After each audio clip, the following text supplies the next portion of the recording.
Now, the inability to maintain or even get an erection can have a huge physical and psychological impact on a man. But there are some amazing treatments available, and in this case, one incredible solution.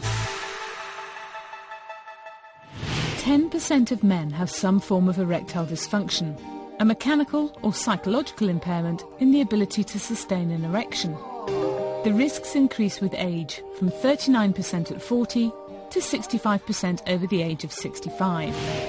Poor diet or lifestyle can certainly speed up the onset, but many perfectly healthy men still suffer, like the world's greatest ever footballer, Pelé. People have asked me if I belong to the Limp Dick Brigade. I'll say, yeah, with pride. People call me can't get an hard on, so what?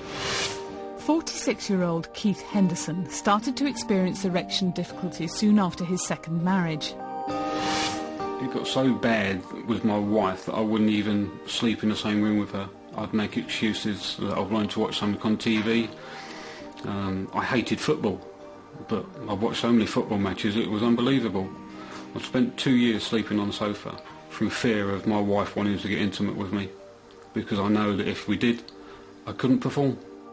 Keith's problem is by no means unique. A staggering 1 in 10 men will experience difficulties getting an erection at some point in their lives. When a man is 17, he can get an erection instantly. Thinks about sex, sees someone who he thinks is sexually attractive, the erection is there instantly. I mean, it's almost a nuisance, you can't do a thing with it. When you get in your 40s and 50s, thinking about sex and seeing someone sexually attractive doesn't do it quite as well as it did before. It's more difficult to get an erection. An erection is caused by a rush of blood to the penis. Messages are sent from the brain to stimulate nerves which allow the blood vessels and muscles in the penis to relax and let the blood flow in. A number of physical and psychological problems can cause this simple process to go wrong. There's many conditions which predispose men to develop erectile dysfunction. Diabetes, high blood pressure, coronary heart disease, certainly. Some forms of surgery. In most circumstances, erection starts in the brain. There is a balance between inhibitory signalling and erection-promoting signalling.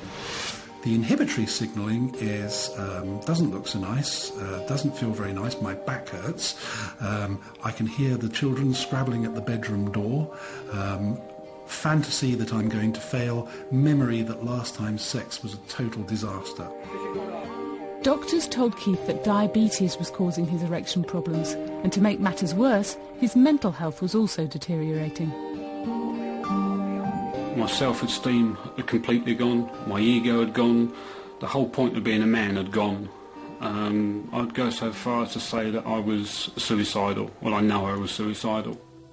Like many sufferers, Keith was eventually prescribed the drug Cialis, which, like Viagra, works against the brain's erection-destroying inhibitors.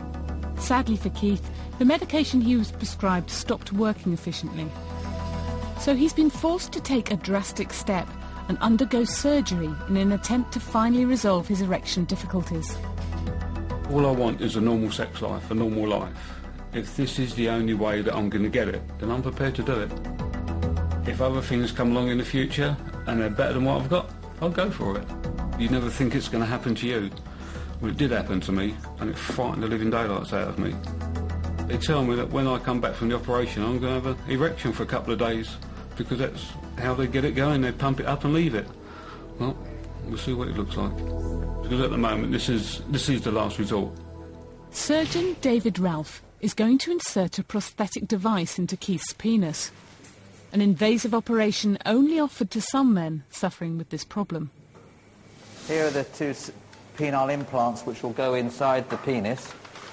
This is the pump which will sit in the scrotum, and so when he wishes to have an erection, he will squeeze the pump and then fluid goes into the cylinders and the penis becomes erect. So this is the reservoir which will now go inside the patient's abdomen, and fluid will go from the reservoir into the cylinders for an erection and then back into the reservoir when they've finished. Okay, so now we're going to put in the penile implant. There we go, that's one in. put the other one in. You can see the pump, which we're now going to place inside the scrotum.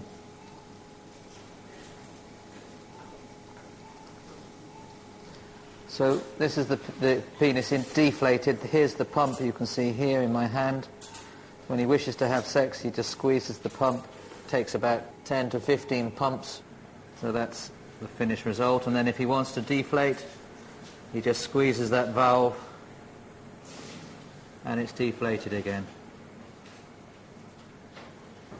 And it can hang over. The end result of penile implants, overall about 85% of patients are very happy.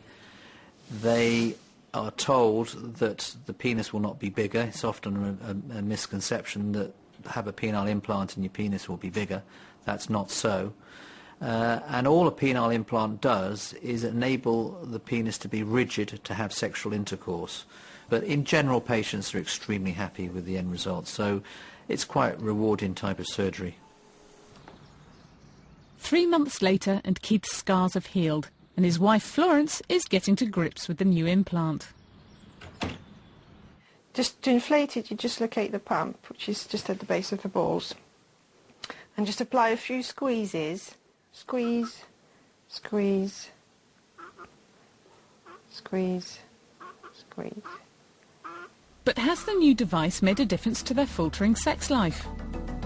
We're more loving, whereas before it was having to take medication. Although it wasn't a problem, I think this is absolutely more spontaneous than anything else we've ever had. This is as near to natural as I think I can get. And it doesn't impede our lovemaking whatsoever. This is job done. Dotted, T's crossed and underlined, finished. No more problems as far as I'm concerned.